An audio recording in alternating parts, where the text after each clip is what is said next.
Olá, a paz do Senhor Jesus. Eu sou o pastor Márcio Santos, fundador e diretor da Escola Teológica Shema, e estamos dando início agora a mais uma videoaula do curso médio em Teologia da Escola Teológica Shema.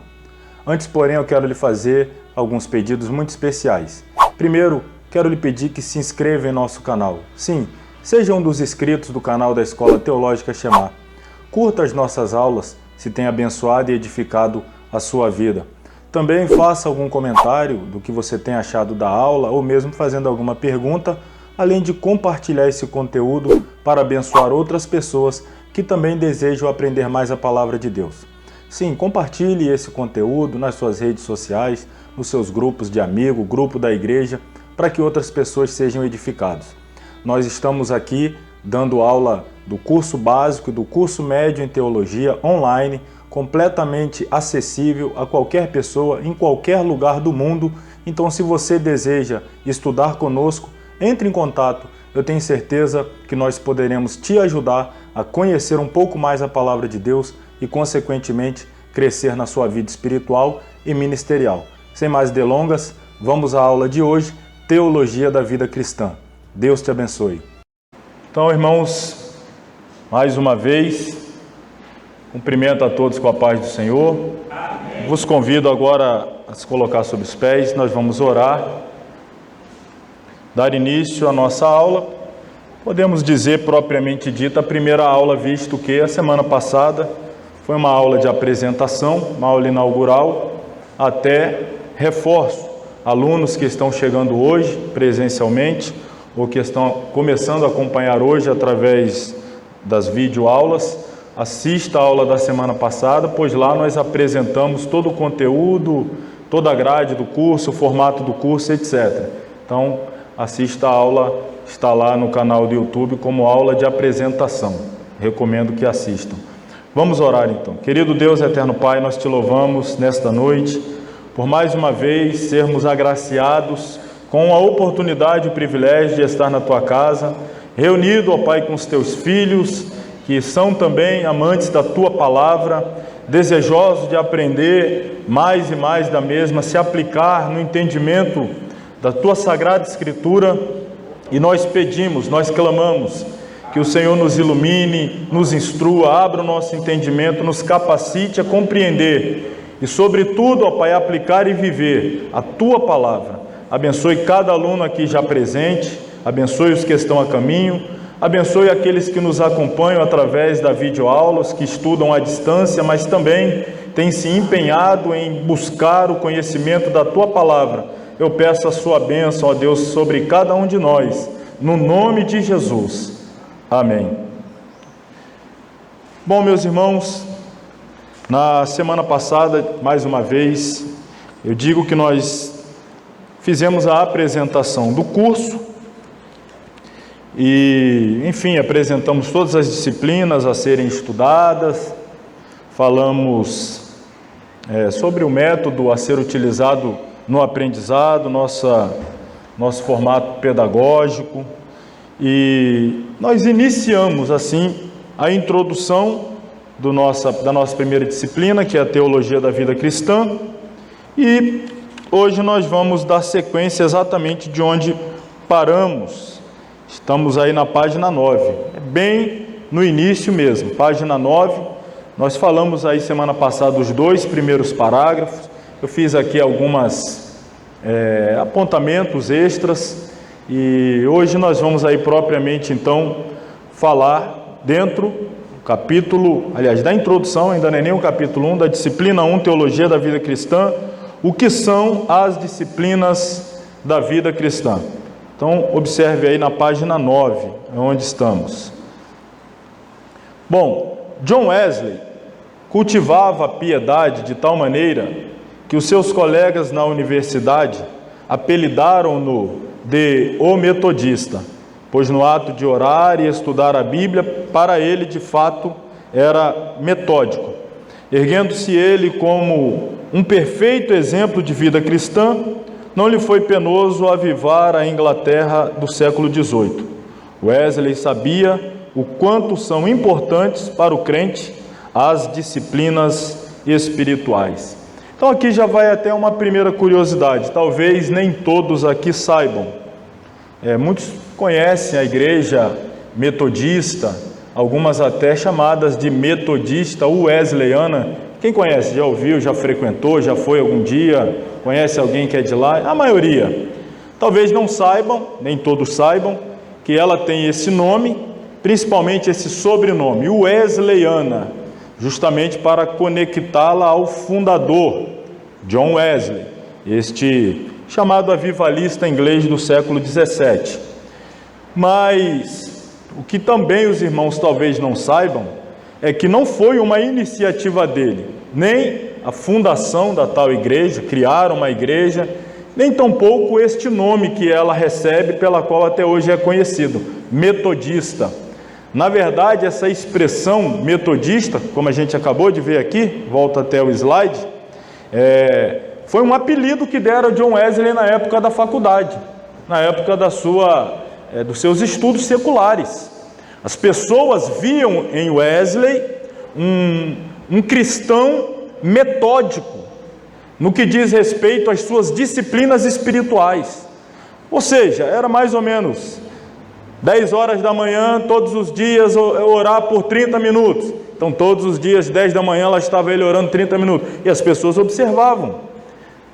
1h da tarde, ler a Bíblia por 1 hora. Estou aqui apenas exemplificando, não sei exatamente como era esse sistema de estudo, de aplicação à sua espiritualidade. Mas o fato é que a história, a biografia dele conta que as pessoas observavam esse seu comprometimento sistemático com a sua vida espiritual, a preocupação em cumprir à risca, categoricamente, aqueles momentos específicos pré-estabelecidos para cada uma das disciplinas, jejuar constantemente, de tais em tais períodos, ou semanalmente, ou, enfim, oração, leitura da palavra, evangelização, e então o apelidaram, a princípio até de forma pejorativa, como que querendo, vamos dizer assim, zombar dele.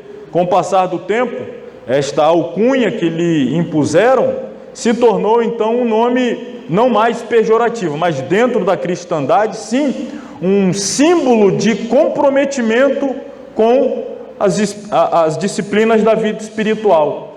E daí, então, depois desse grande movimento de avivamento, começou na Inglaterra e não ficou apenas lá, atravessou o oceano, atravessou o continente, chegou à América. Então, a partir dali, as igrejas que começaram a seguir aquele mesmo sistema, que, repito, não era a intenção de Wesley, a intenção dele era preocupar-se com a sua vida, mas o que eu quero que vocês já entendam de imediato, é que na sua preocupação pessoal, ele impactou várias pessoas e até hoje existem igrejas que seguem o mesmo modelo que ele aplicou para a sua vida pessoal. Olha que interessante, nós estabelecermos compromissos pessoais, individuais com Deus, e as pessoas nos observarem e depois fazerem desse nosso modelo de vida cristã um exemplo a ser seguido, e passa-se os anos, as décadas, os séculos, e até hoje se ouve falar das igrejas metodistas wesleyanas, ou seja, como resultado da sistemática ou do sistemático comprometimento de John Wesley com a sua vida espiritual. Mas vamos trazer aqui, estou ainda aí na página 9, uma definição mais específica de disciplinas da vida cristã. Eu até comentei semana passada, essa nossa disciplina 1, nós estamos aqui iniciando o nível médio por ela, além de ser chamada de teologia da vida cristã, poderia ser chamada de teologia prática, ou também disciplinas da vida cristã.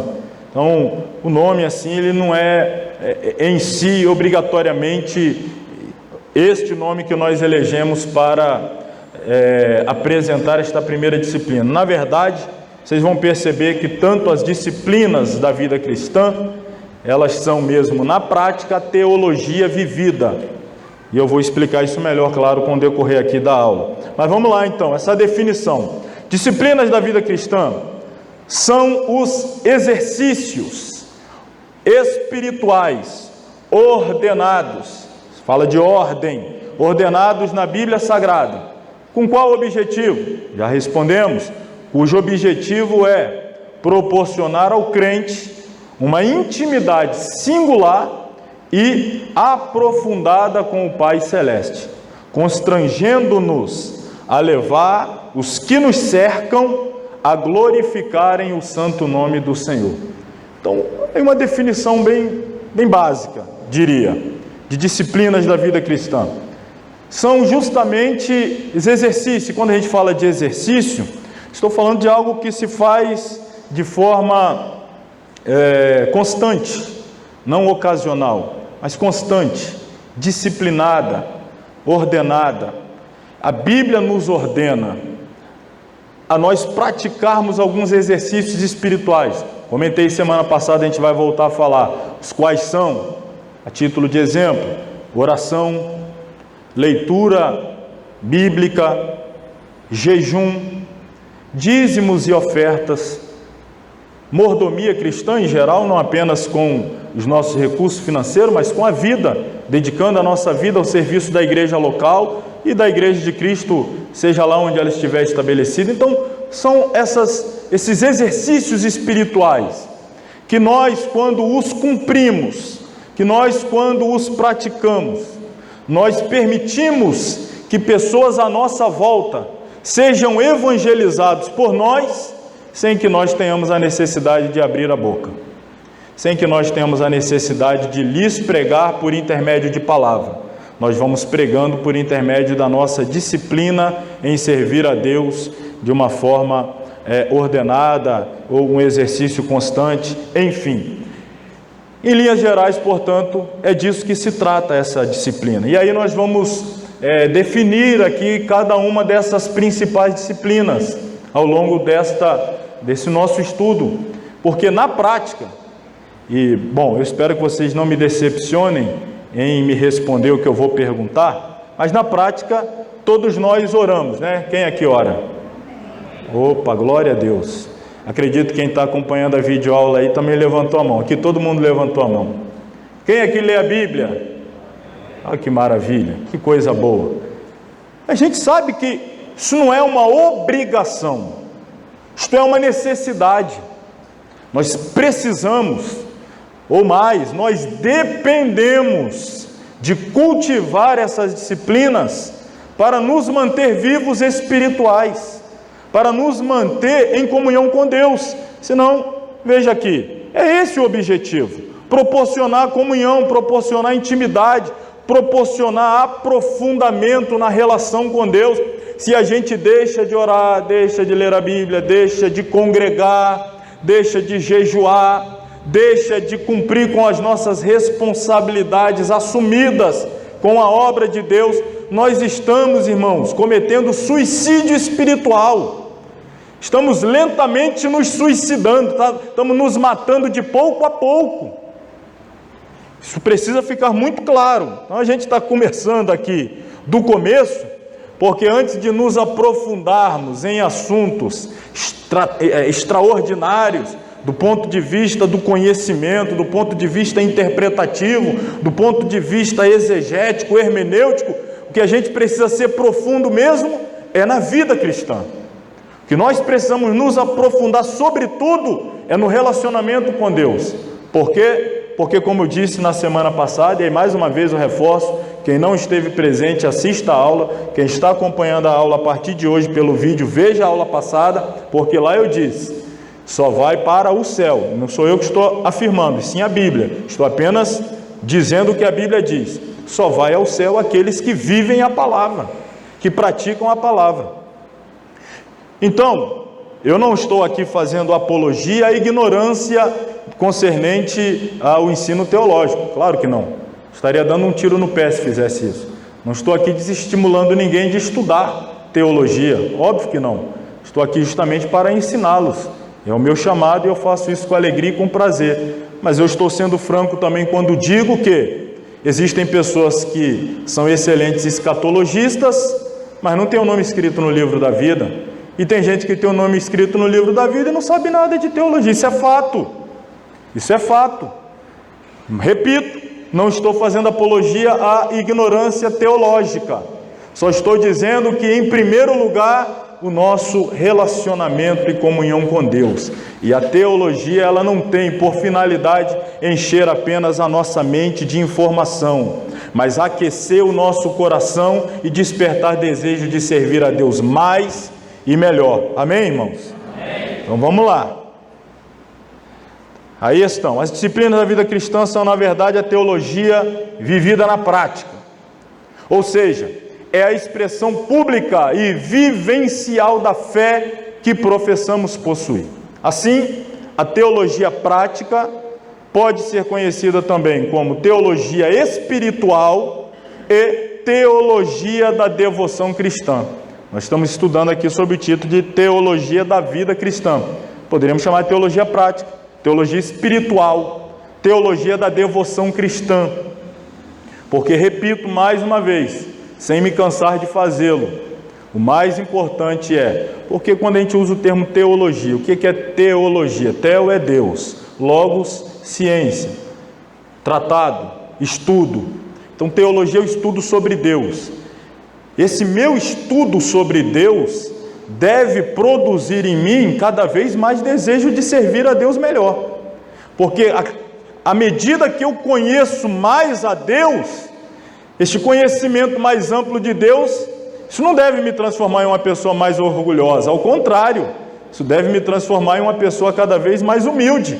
Quanto mais eu fico ciente de quem é Deus, da sua grandeza, do seu poder, da sua magnificência, em contraste com a minha pequenez, a minha fragilidade, as minhas limitações, isso não pode me transformar em alguém exaltado, orgulhoso. Ao contrário, isto deve ser muito claro, isso deve ser muito óbvio.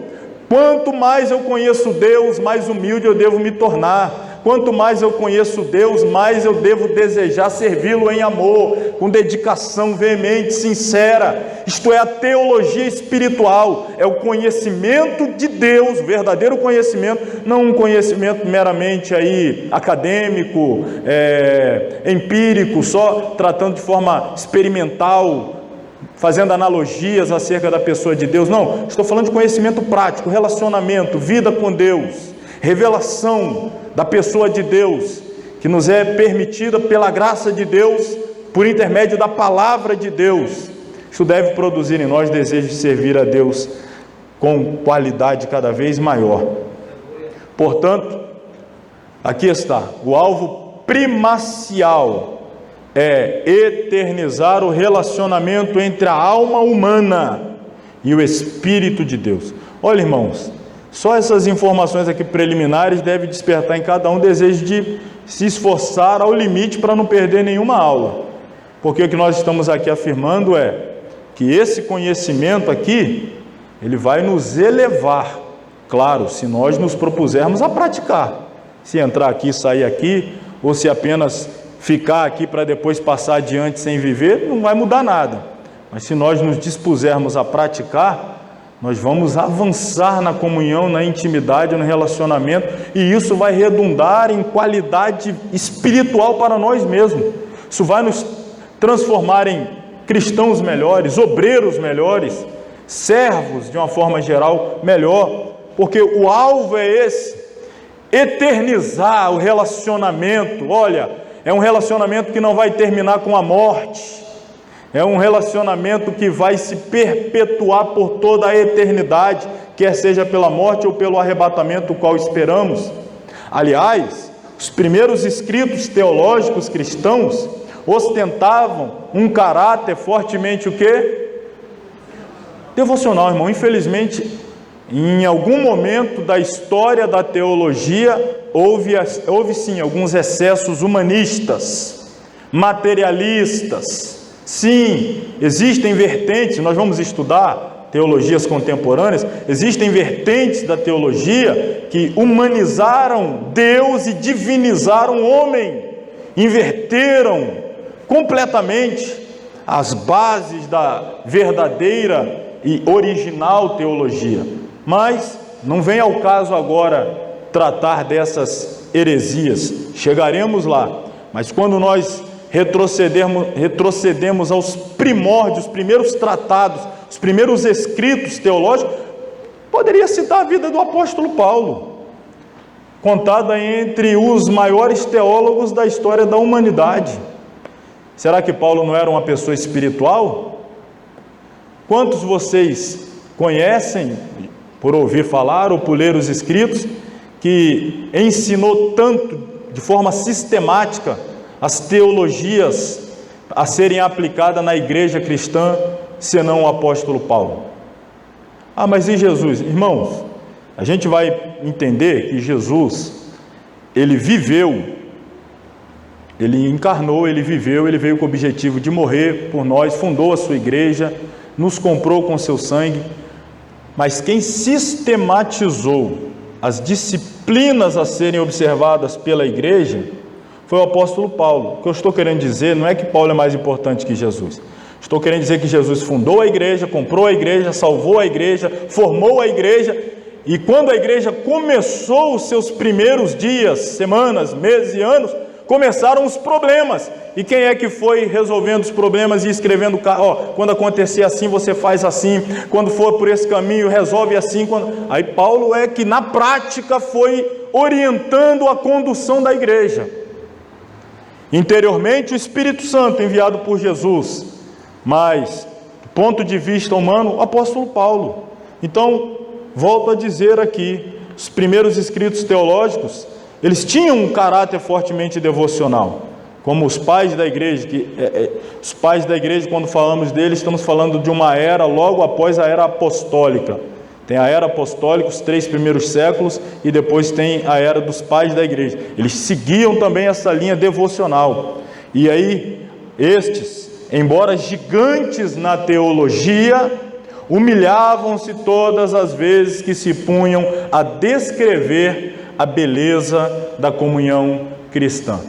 Então é possível eu, você, nós sermos exímios conhecedores da teologia, profundos conhecedores da teologia. É possível sermos pessoas extraordinárias no que diz respeito ao conhecimento teológico e ainda assim continuarmos cristãos humildes, e ainda assim continuarmos sinceros servos de Deus.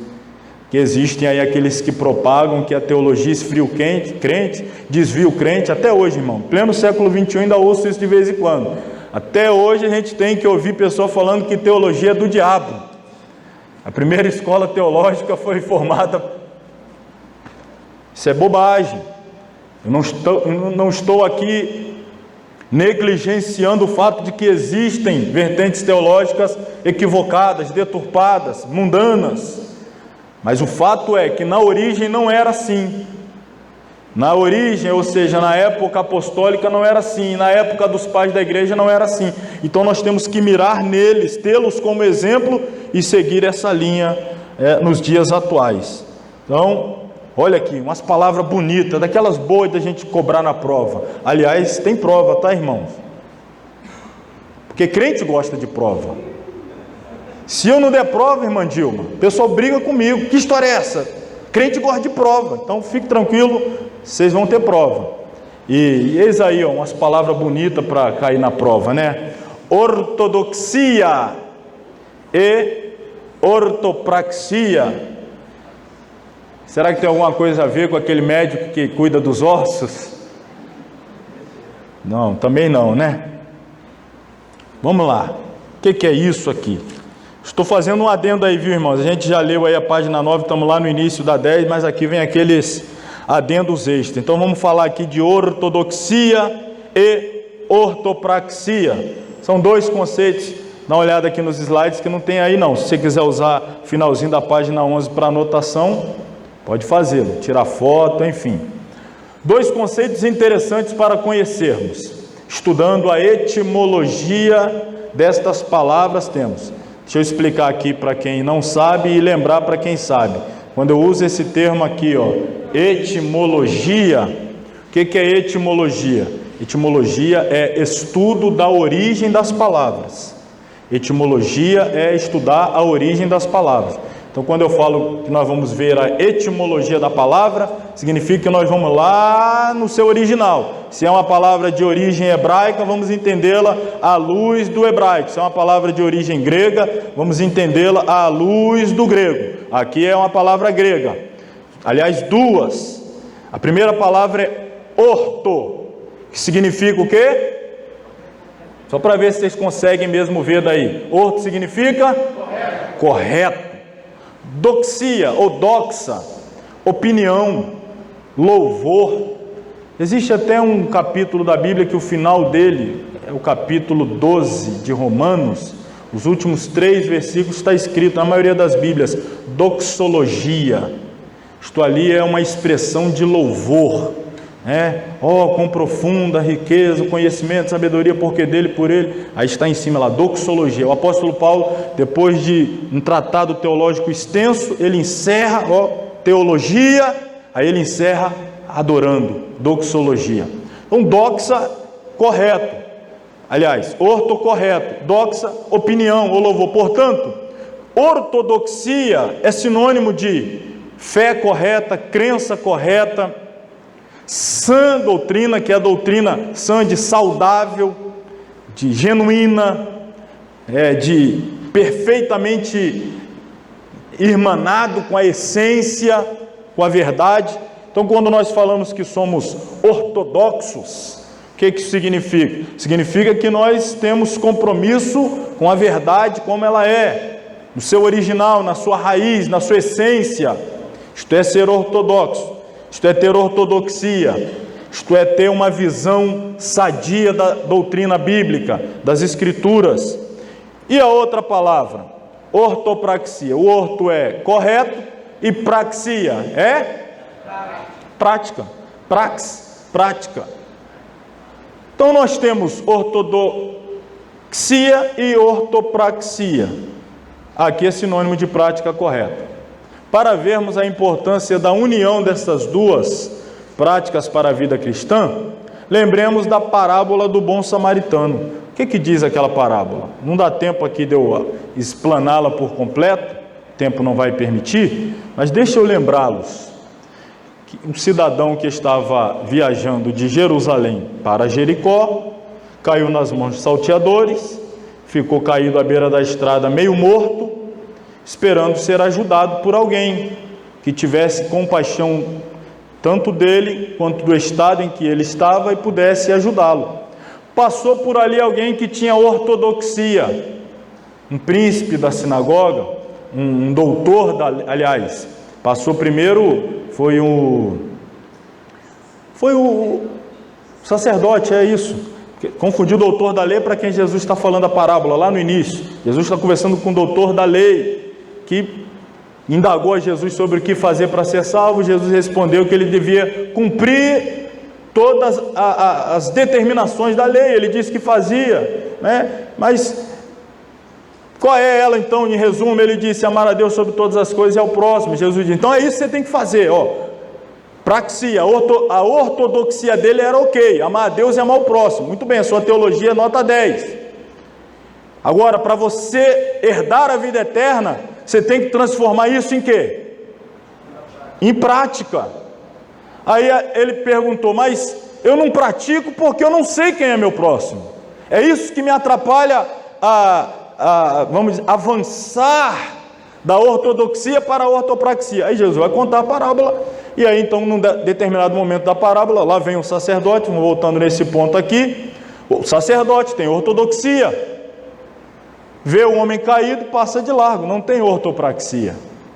O levita, da mesma forma, tem ortodoxia, conhece da lei, conhece da liturgia, do seu cargo, da sua função, serve no templo, mas da porta para fora do templo não tem vida prática. E aí passou alguém que não tinha uma boa ortodoxia, era um samaritano, mas quando ele viu o homem caído, ele se moveu de íntima compaixão e foi até ele.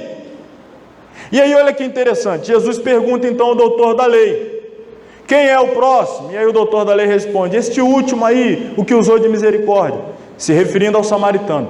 E aí a parábola termina com Jesus dizendo assim: Qual foi, aliás, vamos só para vocês relembrar. Qual foi a pergunta do doutor da lei a Jesus? O que eu devo fazer para herdar a vida eterna? Que atitude eu devo tomar para ter direito ao céu? Qual é o estilo de vida que eu devo seguir, como eu devo me conduzir para ter direito a ser arrebatado ao céu, à vida eterna? E aí então no final da parábola, Jesus disse para aquele homem, doutor da lei, faze o mesmo, ou seja, faça o mesmo que o samaritano, e você vai ter direito à vida eterna. Em outras palavras, Jesus está valorizando mais a ortopraxia do que a ortodoxia. Jesus está dizendo que mais importante é ter vida do que simplesmente conhecimento. Segundo o reverendo Hernandes Dias Lopes, todos conhecemos, a morte de uma igreja acontece quando ela não associa a doutrina com a vida. Aqui é a chave, irmãos. A gente vive o tempo dos extremos. Nós temos muitas igrejas extremamente zelosas da doutrina, mas completamente descomprometidas com a vida prática. Temos igrejas que têm uma atitude prática intensa, está sempre na rua evangelizando, fazendo uma obra social e tal, e muito barulho na sociedade, mas não tem muito compromisso ortodoxo com as Sagradas Escrituras, não está muito apegado a essas questões mais, vamos dizer assim, sim, bíblicas, não estão muito apegados. Então a gente tem os extremos, ortodoxos que faltam práticas e pessoas cheias de prática que falta a ortodoxia bíblica. A igreja de Éfeso foi elogiada por Jesus pelo zelo doutrinário, mas foi repreendida por ter abandonado o amor. É o amor que nos leva a ter boas atitudes práticas, especialmente o amor ao próximo, que nos leva a ter boas atitudes práticas, uma vida cristã prática de qualidade, o amor. A igreja de Éfeso, se você olhar aí, o tempo não vai permitir, eu até ali ia falar aqui, mas o tempo corre rápido demais.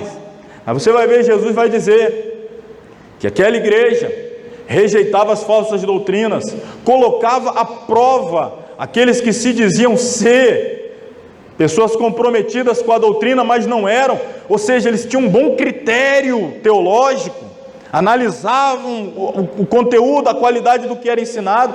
Tenho a favor de vocês que vocês rejeitam, aborrecem os nicolaítas. Jesus diz assim, que eu também aborreço, estamos certinho, a mesma coisa que eu faço, vocês fazem. Eu não gosto dos nicolaítas, que eles são hereges, vocês também, batemos certinho aí, mas eu tenho uma coisa contra vocês, vocês abandonaram o amor. A ortodoxia de vocês é excelente, mas vocês estão tirando zero em vida cristã prática. Então, olha aí a importância, irmãos. Aquela igreja tinha doutrina, mas não tinha vida. Tinha ortodoxia, mas não ortopraxia. Tinha teologia boa, mas não vida piedosa. Jesus ordenou à igreja a lembrar-se de onde tinha caído. Olha, era uma igreja teologicamente nota 10. Irmão, isso é sério, irmãos. Jesus está dizendo, teologicamente vocês são 10, mas estão caídos. Mas como assim? Eu sou 10 em teologia e estou caído? Está caído. Precisa se arrepender e voltar ao quê? Aqui a prática, Essa palavra que eu estou frisando, a palavra que é da praxia. Voltar à prática. Vocês estão caídos enquanto não praticarem o que vocês praticavam, vocês vão permanecer como caídos. Então, voltem à prática das primeiras obras. Se a doutrina é a base da vida, a vida precisa ser a expressão da doutrina. Essa relação é fundamental. As duas coisas não podem viver separadas. Uma igreja viva tem doutrina e vida, ortodoxia e ortopraxia. E aí, irmãos, o pastor tem que ser hábil. O pastor tem que se desdobrar. Por quê? Porque ele lida com esses dois grupos na igreja. E ele é aquele que tem que ter a habilidade de conseguir fazer os dois grupos. Ao invés de um andar em um extremo e o outro em outro, eles se juntarem no meio e andarem nesse propósito aqui central. Um grupo é extremamente apegado mesmo aos dogmas, não tem nada de errado, é bom, são zelosos mesmo pela doutrina, ótimo, não tem nenhum pecado, é bom, pessoas extremamente ortodoxas, mas às vezes são muito sistemáticas no que a igreja deve fazer fora das quatro paredes, que é um slogan da nossa igreja, fora das quatro paredes. Então eles são mais sistemáticos, não, o negócio é aqui, é a gente aqui e não vamos lá e tal. Aí você já tem outro grupo que também é extremo. O negócio dele é, vamos para a rua, vamos evangelizar, ok, vamos para a rua, vamos ganhar alma, vamos sair na madrugada, mas eles às vezes não têm um compromisso com as disciplinas de oração, de jejum, de leitura, de escola dominical, de culto, de doutrina. Então calma aí, também não é assim não. E aí é onde que você tem que ter a habilidade de pegar os dois extremos e juntá-los nessa, vamos dizer assim, nessa coluna vertebral, essa linha central, tem que caminhar por aqui, ó. Boa doutrina, boa prática. Boa doutrina e boa prática. Ortodoxia e ortopraxia. Voltando aí, página 10, elementos da teologia da vida cristã. Lá em cima na página 10. Olha aí, irmão, que parênteses gigante que a gente abriu aqui. Fechei. De conformidade com as Sagradas Escrituras, na vida cristã, todos os crentes devem submeter-se às seguintes disciplinas.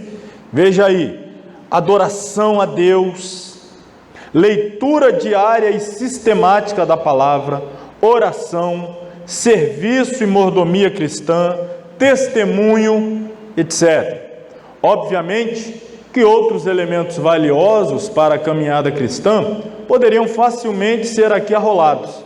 Todavia, estes são suficientes para fazer-nos compreender o quão sublime deve ser a carreira cristã. Vamos falar, para a gente encerrar essa primeira parte da aula aí, irmos ao intervalo, nós vamos falar aqui de símbolos. A Bíblia ela é riquíssima na linguagem simbólica, na linguagem alegórica, que nos ajuda a entender além do que está simplesmente escrito. Nós temos essas figuras que lançam mais luz, nos ajuda a ampliar o entendimento. E aqui alguns símbolos que existem, pelo menos, eu vou citar aqui pelo menos 3 perfeitos emblemas que salientam as disciplinas da vida cristã.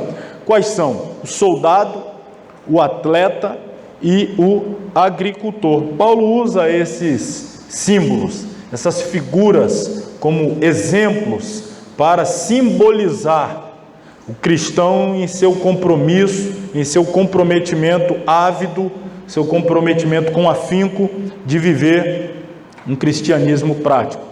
Lembrando que sem exercício, perseverança, sacrifício pessoal, jamais um soldado será bem sucedido no campo de batalha. Estamos falando do primeiro, soldado. Ou ainda um atleta nas competições públicas. Se o atleta não tiver disciplina, perseverança, sacrifício, exercício, não vai ter bom resultado nas suas competições. E o agricultor no amanho da terra, no trato da terra, no cultivo da terra. Imagina se o agricultor também não for disciplinado, não for ali comprometido com suas responsabilidades, não vai extrair o melhor resultado da terra, né? do plantio que ele se propõe a fazer. Então vamos entender isso melhor aqui, vou ampliar mais cada um desses, começando pelo soldado. Está aí o primeiro ponto, na página 10, a disciplina do soldado. Como soldados de Cristo, hajamos de modo disciplinado e perseverante, a fim de agradar ao que nos arregimentou para a guerra.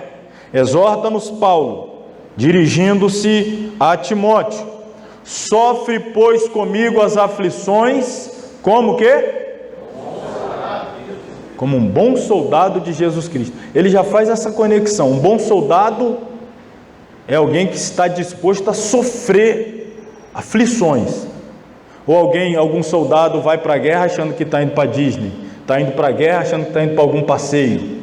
Quando ele sai para ir à guerra, quando ele se arma, quando ele se prepara para ir à guerra, ele já vai ciente, ele já vai cônscio de que ele está indo o quê? Para sofrimento, para situação adversa. Em se tratando de guerra mesmo, literalmente, para matar ou morrer, para ser ferido, para passar adversidades. E aí Paulo está dizendo que Timóteo tem que cultivar essa mentalidade. Ah, uma mentalidade sofredora. Não, irmão, uma mentalidade de quem está pronto para o pior e continuar firme no propósito. Então sofre comigo as aflições como bom soldado. Ninguém que milita se embaraça com o negócio desta vida. Para quê? Porque ele tem o objetivo de agradar aquele que o alistou para a guerra. O foco dele, a meta dele, o alvo dele é agradar aquele que o alistou para a guerra. Então ele não se embaraça com nada, ele não se enrola com nada, ele só tem uma meta: agradar o general, aquele que o alistou para a guerra. Então a primeira figura é essa aí, o soldado. Quando nós pensarmos em disciplinas da vida cristã, nós temos que pensar no soldado. Tem hora para acordar, tem hora para dormir, tem hora para almoçar, tem que preparar sua própria vestimenta, mantê-la sempre bem cuidada, bem limpa, bem organizada. Na hora da guerra, não pode ficar pensando: meu Deus, será que eu guardei o fuzil aonde? Será que eu trouxe? Será que ele está com bala? Não está? Aí agora, está tudo pronto. É a mesma coisa o crente, tem que ter essa disciplina, está preparado, está apto para uma eventualidade. Ele já está ali, usando aqui essa expressão, né, o trocadilho, ponto de bala, soldado. Sofre, pois, comigo as aflições. Essa palavra sofrer as aflições no original significa estar preparado para enfrentar situações adversas. É isso mesmo, esteja pronto para enfrentar situações constrangedoras. E aí, irmãos, o que você me diz daquele soldado que, servindo no exército de Jesus, deu baixa, abandonou o batalhão dele, porque um outro soldado não saudou ele com a paz do Senhor? Tem isso, não tem ou não tem? Ah, um tempão que o pastor me dá a oportunidade para cantar, lá se vai 2 domingos que eu não canto, não vou mais ser crente não. Aí, soldado bom esse aí, hein? Tem aquele lema do exército, né? O exército pode passar 1000 anos sem lutar. Você conhece esse lema do exército? Ele pode passar 1000 anos sem lutar, mas não passa um dia sem treinar. Esse é o lema. Ah, vai ter guerra, vai ter, não vai ter? O Brasil não é um país, a gente não tem guerra mesmo. Esse negócio para lá, ele não vai entrar em guerra mesmo. Pessoas fossem ter essa mentalidade, a gente é país pacífico mesmo, não arruma problema com ninguém. Para que ficar sustentando aí esses montes de soldados? Larga isso para lá. Imagina se a gente fosse ter essa mentalidade. Não, a gente pode passar 1000 anos sem lutar, a gente não vai passar um único dia sem treinar, porque se eventualmente a luta aparecer, a gente não vai começar a treinar, a gente está treinado. Essa mentalidade, irmão, característica do bom soldado. Olha a primeira característica, leia aí vocês, qual é a primeira característica? Você conhece o seu? Você conhece seu inimigo? Você acha que um soldado vai para a guerra sem saber com quem ele vai lutar? Hoje em dia, principalmente, irmão, o principal no exército é a inteligência. O serviço de inteligência, a guerra é ganha ali no serviço de inteligência. Dependendo do serviço de inteligência do exército daqui, já tomou conhecimento que o exército de lá tem uma capacidade bélica 3 vezes maior do que o de cá, ele já vai de bandeira branca já, irmão. Ó, não vai não, a gente já está ciente, lá tem isso, tem aquilo, a gente não vai dar conta, já vai de bandeira branca, já faz um acordo de paz. Então você tem que conhecer. Por outro lado, se você é um soldado que sabe que quem está do seu lado, que quem te alistou, que o seu general jamais perdeu nenhuma batalha e não pretende perder a primeira vez essa batalha que você está nela não, viu, irmão? Ele nunca perdeu e ele não está interessado em fazer da batalha que você está enfrentando a primeira. Então você vai ciente de que o inimigo do lado de lá é forte, sim, mas o que está conosco é maior. Mas só que tem soldado que não conhece nem o de lá nem o de cá, está aí, ó, perdido na batalha. Segunda característica do bom soldado: preparar sua vida para o sofrimento. Já falamos isso. Tem que estar preparado. Tem que estar preparado. O lema é esperar o melhor, mas estar preparado para o pior. Eu tenho expectativa pelo melhor, desejo pelo melhor, anseio pelo melhor, mas tenho que estar pronto para o pior.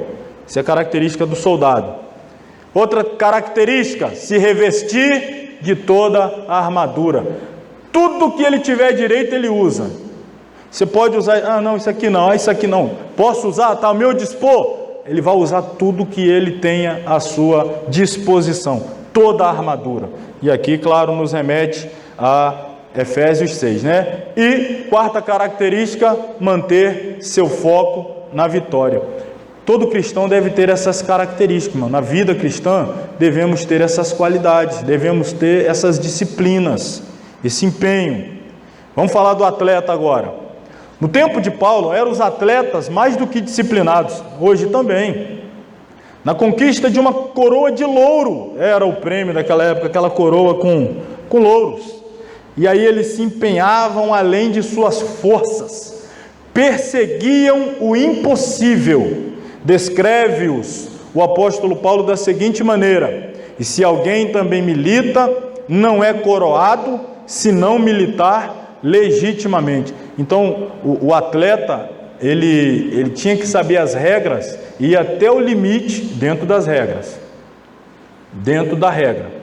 Ele se preparava, ele se disciplinava, se esforçava para ele ter bom resultado, mas sempre observando a regra. Muitos foram os atletas que, por falta de disciplina, caíram em opróbrio e tudo perderam. Outros, porém, até mesmo de coisas simples, ilícitas. Olha isso aqui, irmãos, é importante para meditarmos. Alguns se abstêm, abrem mão de coisas simples e de coisas que são lícitas, porque tinham em mente o estabelecimento de um novo recorde e a conquista de mais uma medalha. E às vezes é o que a gente olha, é algo que nós não deveríamos fazer, mas não conheço ninguém que não faça. Não deveríamos fazer, devemos nos policiar o máximo para não fazer, mas infelizmente fazemos, que é o quê? A comparação, comparar um com o outro.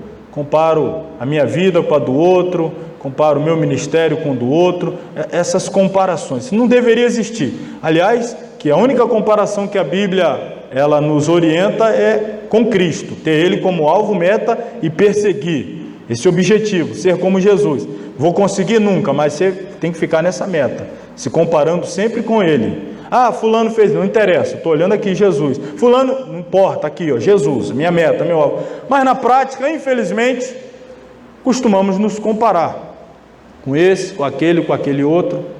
E às vezes a gente se pergunta, por que o ministério de fulano, de ciclano é mais eficaz, é mais frutífero, vamos dizer assim, é mais exitoso do que o meu? Aí às vezes você vai perceber, ele se abstém do pecado, como você, ok. Mas ele se abstém de outras coisas que é lícita, que não é pecado, não são pecado, mas ele abre mão para poder fazer uma consagração além, uma dedicação além, uma entrega além. E aí às vezes é onde a gente esbarra. Não, eu estou pronto a ir até aqui.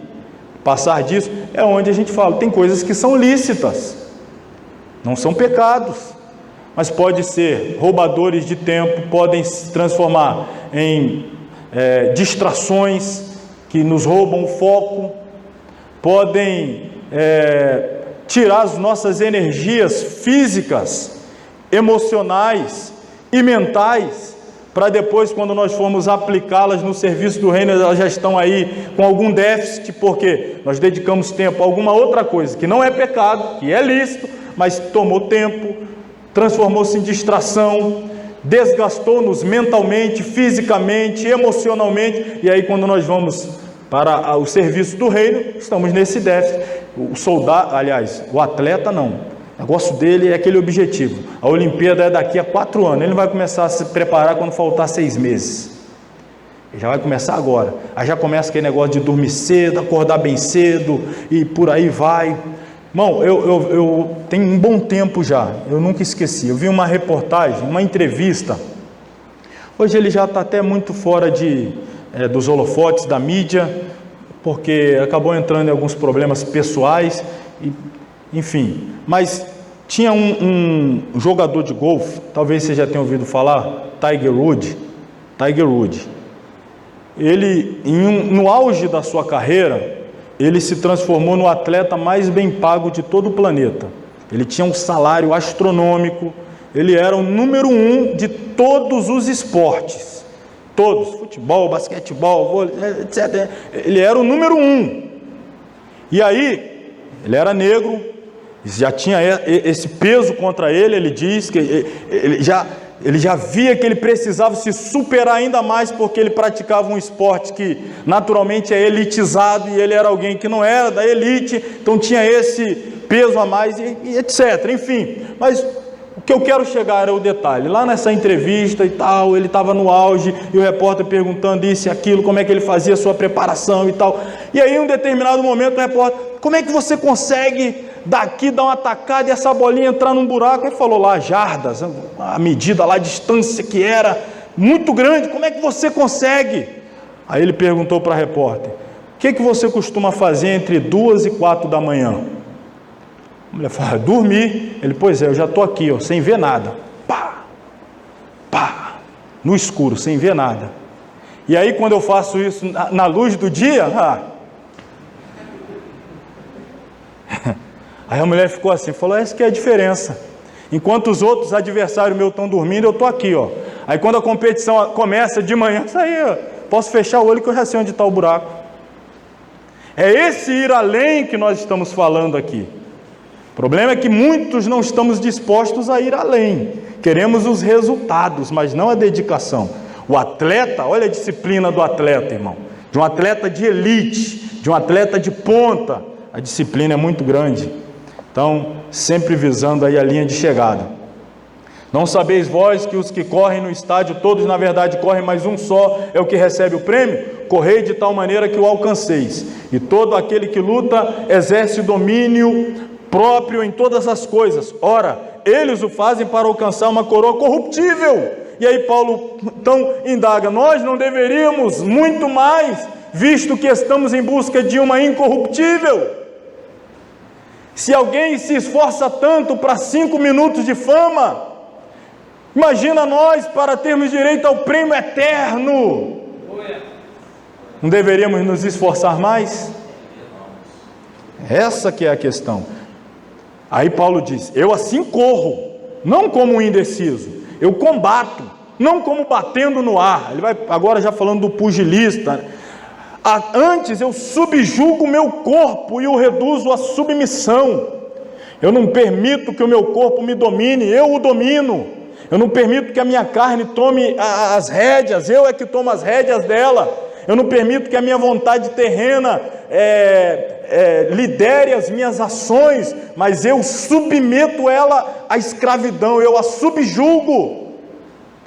Com qual objetivo? Para que eu não seja contado entre aqueles que pregam para os outros e ele mesmo tenha a sua vida reprovada. Então ele tem esse entendimento: eu preciso fazer além, eu preciso fazer além. Isso é disciplina, irmãos, isso é disciplina. A primeira parte aqui do texto fala de esmurrar o corpo. A palavra grega é esta, rupopiazo, que também significa espancar, tratá-lo rudemente, discipliná-lo pelo sofrimento. Isto aqui principalmente se tratando, agora Paulo está fazendo essa analogia do corpo com a carne, a natureza carnal. Paulo diz: olha como é que eu trato a minha carne, eu trato ela mal. Eu trato a minha carne, eu esmurro a minha carne, eu faço ela sofrer. A minha carne está lá pedindo: pecado, pecado, pecado. Você vai ficar aí, você vai morrer seco, eu não vou te dar o que você quer. Então é isso, essa analogia que ele está falando. Eu submeto a minha carne, eu coloco ela numa situação difícil. Por quê? Porque eu não quero pregar para os outros e eu ser reprovado. Eu preciso ser aprovado. Para isso eu tenho que ter essa disciplina. Sendo assim, necessário disciplinarmos o nosso corpo se quisermos fazer a vontade de Deus. Nem sempre se espera o prazer de algo para ser realizado, né? Não é sempre que a gente faz o que gosta, irmão. Precisa fazer algumas coisas que precisam ser feitas, independente de gostar ou não. Mas é uma demanda da obra que precisa ser realizada, independente da sua vontade, do seu prazer. Você tem que pensar no reino, no prazer que isso proporciona a Deus. Paulo tinha essa mentalidade. Finalmente, a disciplina do agricultor. A agricultura é a mais antiga das ciências, foi o primeiro trabalho de Adão e Eva, o amanho, o trato, o trabalho na terra, principalmente depois da queda de nossos primeiros pais, tornou-se árduo e estressante. Esse porque o agricultor tanto carece de disciplina e paciência. O lavrador que trabalha deve ser o primeiro a gozar dos frutos. Imagina um agricultor indisciplinado, que vai um dia, não vai dois, aí depois vai. Num dia ele levanta cedo, 4 da manhã e vai para a roça, no outro dia, hoje eu vou dormir até 10. Imagina que colheita que ele vai arrumar. Tem aquele compromisso, é todo dia, você sabe, a vida na roça. Eu estou dizendo assim, você sabe, até parece que eu estou falando aqui para todo mundo que, pelo menos de ouvir falar. Você já ouviu falar como é que é a vida na roça, né? O pessoal lá não dorme até 10 da manhã, depois que levanta, vai lá mais 1 hora de zap, para começar as atividades do dia, né? Tem que atualizar as redes sociais, tem que olhar e tal, para depois, não, irmão, a disciplina lá é pesada. De início, lança o agricultor a semente no campo. Com o passar das semanas, busca o resultado de seu primeiro trabalho. Paciente que é, rega a terra, perseverante que sempre foi, vai espantando as aves que menosprezam-lhe o labor, que quer arrebatá-la a semente solitária, mas transforma-se esta num arbusto, enflora e não demora muito, já quer frutificar. Imagina se ele deixar lá, né? As aves de rapina vir e comer a semente que ele lançou, se ele não cuidar, se ele não regar.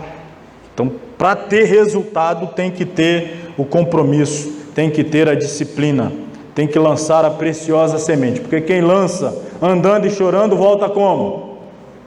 Com alegria, trazendo consigo os molhos. Aquele que leva a preciosa semente andando e chorando voltará sem dúvida com alegria, trazendo consigo seus molhos. Conclusão, para nós irmos aí a um breve intervalo: sem disciplina não poderemos jamais agradar ao que nos arregimentou para o seu exército. Adoremos, pois, a Deus, leiamos a Bíblia, oremos, exerçamos a mordomia de nossos corpos, haveres e tempo. Somente assim haveremos de exaltar a Cristo em nosso ser. Sejamos, portanto, disciplinados em tudo, dominemo-nos, pois em todas as coisas. Então a gente encerra aqui essa introdução. Nós vamos aí ao intervalo de 10 minutos e voltaremos então aí falando do capítulo 1, que é a comunhão com Deus. Amém? Vamos lá. Retornando, vamos lá, irmão, retornando, são 8h50, nós vamos até 9h30, vamos procurar sempre não passar do horário, eventualmente, para fechar um capítulo, passa 5 minutos, mas vamos buscar ser criteriosos aí, e terminar sempre dentro do horário, só para já deixar os irmãos mais tranquilizados quanto a isso. Retornando então, capítulo 1, página 12, vamos falar a partir de agora então sobre comunhão com Deus. Estamos falando das disciplinas da vida cristã e nós trouxemos aqui como conceito que o principal objetivo das disciplinas é proporcionar-nos um relacionamento mais profundo, mais estreito, mais eficaz com Deus. E obviamente estamos falando de comunhão com Deus. Por isso o primeiro capítulo, comunhão. Aqui a palavra ali ficou meio claro, talvez até para quem esteja assistindo o vídeo não consiga perceber, mas está lá em cima em grego e aqui já transliterado a palavra conhecida, koinonia. Página 12, a comunhão com Deus é a íntima, ou melhor, é a intimidade que o crente, mediante a obra redentora de Cristo e por intermédio do Espírito Santo, desfruta com o Pai eterno e que o leva a usufruir de uma vida espiritual plena e abundante. Segundo o dicionário bíblico Strong, a palavra grega usada para comunhão está aí, koinonia.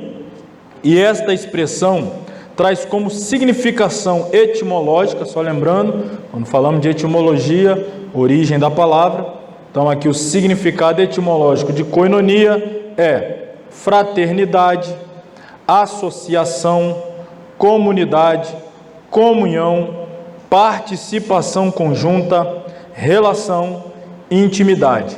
Então aqui eu extraí principalmente estes significados aqui: relacionamento, intimidade.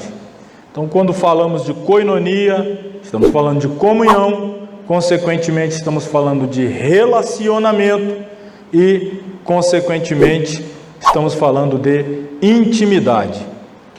Ainda na página 12, andar com Deus é o mais perfeito sinônimo de comunhão com o Pai. Diz-nos as Sagradas Escrituras que Enoque, olha o Enoque aí, Enoque andou com Deus, e tão profunda era a intimidade que fruía com o Salvador, com o Senhor, que o próprio Senhor um dia o tomou para si. Está em Gênesis 5:24, e andou Enoque com Deus, e não se viu mais, porquanto Deus para si o tomou. Vivendo ele numa das eras mais ímpias da história da humanidade, não somente andou com Deus, como também testemunhou publicamente acerca da justiça divina. Sua comunhão com o Senhor, portanto, não era apenas particular, era notória e aberta. O profeta do Altíssimo condenou toda a sua geração que, irremediavelmente ímpia, recusava o oferecimento da graça divina. Andar com Deus significa ainda ter uma vida como a de Eliseu, que por onde quer que fosse, era de imediato reconhecido como homem de Deus, e Abraão, chamado pelo próprio Deus de amigo. Então vamos refletir aqui um pouco sobre andar com Deus. É claro que é uma expressão que não se deve ser interpretada ao pé da letra. Não é que alguém caminha lado a lado com Deus. Andar, caminhar, mas significa ter um relacionamento estreito, ter uma comunhão estreita, estar no mesmo propósito, estar na presença desta pessoa continuamente, no caso de Enoque, na presença de Deus todos os dias. E aí, irmãos, a história de Enoque, por ser muito curta, ele aparece e some muito rapidamente, está ali no meio de um período de genealogia, de linhagens de Sete, linhagem de Caim, está ali no meio dessas linhagens, aparece a história dele, e logo depois nós temos uma história que tem mais notoriedade, que é do próprio Noé, a arca e tal. Mas o contexto que ali está sendo apresentado é justamente um contexto em que Deus se refere à humanidade como pecando de tal maneira que Deus decidiu destruir a todos. Em outras palavras, o que Deus está dizendo é que o mundo atingiu um nível de pecaminosidade. A Bíblia diz que isso pesou no coração de Deus e Deus simplesmente queria destruir toda a humanidade. Porém, Enoque andava com Deus. Ou seja, em um mundo que ninguém andava com Deus, Enoque andava com Deus. Porque é muito fácil andar com Deus quando está todo mundo andando com Deus. A gente está vivendo a época que ser evangélico é popular. Quem tem mais tempo de crente, assim, quem é bem mais velho, tipo o pastor Elias aqui. Aí não, né, pastor Elias? Aí, brincadeira à parte. Quem tem mais... Isso eu já peguei essa época também. Que crente sofria bullying na escola, que era aquela coisa complicada, ir para a igreja com a Bíblia, o pessoal zombava, ria, aí os crentes... A gente era minoria, era o grupinho, era os ignorantes, enfim, aquela massa de manobra que ele chamava, que dava dinheiro a pastor, era um grupinho. Então a pessoa tinha que ser muito crente, porque ninguém era crente. E ser crente naquela época era enfrentar o sistema, era não ter amigos, era ser mal visto na escola, é ser o cidadão esquisito, escanteado e tal e tal. Agora, irmão, todo mundo é crente. Todo mundo é crente, assim, entre aspas, né? Aí você vai lá, fulano é crente, o ator tal é crente, o jogador de futebol tal é crente, e não sei o que da novela é crente, não sei quem é crente, não sei, todo mundo é crente. A cantora lá da música sertaneja é crente, o que canta lá hip hop é crente, o cantor de funk é crente, e não sei, é crente. Agora todo mundo é crente. A gente está falando, eu estou sendo repreendido aqui duramente por alguém que disse que não era crente, era gospel, ou são gospel, né? Quase sai uma cuspida, uma gospel. Mas o fato é, o cenário de Enoque era diferente. O cenário de Enoque era diferente. Enoque andava com Deus, era como se Deus todos os dias, semelhantemente ao que fazia com Adão, descendo todos os dias na viração do dia para ter aquele período maravilhoso de comunhão, de intimidade e relacionamento. Era como se Deus fizesse o mesmo com Enoque, como se Deus viesse sempre ao encontro de Enoque, como se Deus viesse sempre receber o culto de Enoque, a adoração de Enoque. Deus tinha prazer de vir ao encontro de Enoque, mas chegou um momento que Deus decidiu que não viria mais, porque a terra estava inundada em pecado, e aí Deus decidiu não vir mais, mas Deus não queria abrir mão da comunhão com Enoque, Deus não queria abrir mão da intimidade com Enoque. Então como é que Deus vai resolver isso? Eu não quero mais ir até aí, mas não quero abrir mão da comunhão com Enoque, então vamos fazer o seguinte, Enoque, a partir de agora, vem você para cá. É esse o cenário que caracterizará o arrebatamento da igreja. Um mundo que caminha para tratar a igreja de forma hostil, quando a igreja passa a ser uma pedra no sapato no sistema do mundo, quando a igreja começa a atrapalhar toda a programação da nova ordem mundial, enfim, quando o mundo começa a não desejar mais a presença da igreja, e Deus deseja continuar tendo comunhão com a igreja, vai chegar o tempo que Deus tirará a igreja dessa terra, a arrebatará. Então, comunhão com Deus é prática, comunhão com Deus não é meramente teórica, não é só teoria. Ter comunhão com Deus significa ter uma vida prática, íntima. Os santos do Antigo e do Novo Testamento, estão na página 12 aí, não conheciam a Deus apenas teoricamente, conheciam-no em seu cotidiano. Era um conhecimento prático e experimental. Confessa Jó: eu te conhecia só de ouvir, mas agora os meus olhos te veem. Isso aqui fala do relacionamento. O livro de Jó começa com Jó tendo um nível de relacionamento com Deus, e termina com Jó testemunhando que ele atingiu um outro nível de relacionamento com Deus. Entre o primeiro e o segundo, uma grande provação, é claro, mas até as provações, elas vêm para nos aproximar de Deus, para nos fazer avançar no nosso relacionamento com Deus. O patriarca, apesar de toda a sua piedade, não havia tido ainda uma experiência pessoal com o Eterno. Eis porque lhe foi necessária toda aquela tribulação e angústia, e até mesmo algumas perdas. Mas foi justamente nessa desesperação que veio ele a aprender o que significa amar a Deus e com ele manter um relacionamento aprofundado. Então, irmãos, andar com Deus. Eu vou trazer aqui mais um exemplo. Elias, porque eu trouxe o exemplo do Enoque, e aí às vezes nos é remetido aí o exemplo do Elias. Estão juntos ali, ó. Não é por acaso. Está lado a lado ali, pastor Elias e o Enoque. Um homem que andou na presença de Deus. Quando Elias, ele se apresenta a Acabe. Isso aqui é a primeira menção a Elias. 1 Reis 17, 1. Tão certo como vive o Senhor Deus de Israel, perante cuja face estou, nem orvalho nem chuva haverá nestes anos, segundo a minha palavra. Até então, ninguém sabia quem era Elias. Ele surge no cenário, em um período em que o pecado estava reinando, imperando, dominando, em que a idolatria tinha se institucionalizado. O que é isso? O pecado era a religião oficial em Israel. Em Israel, a religião oficial era o culto a Baal, e os dissidentes era quem cultuava Jeová. Então, é esse o cenário em que a hostilidade a quem é fiel é imensa, é terrível. E Elias aparece nesse cenário, aparece nesse contexto. Elias era um homem desconhecido, de uma família desconhecida, de um lugar desconhecido, mas um homem que andava com Deus em tempo de crise política e apostasia religiosa. Olha aí, se eu perguntar a vocês, qual é o nome do pai de Elias? Qual era o nome da mãe de Elias?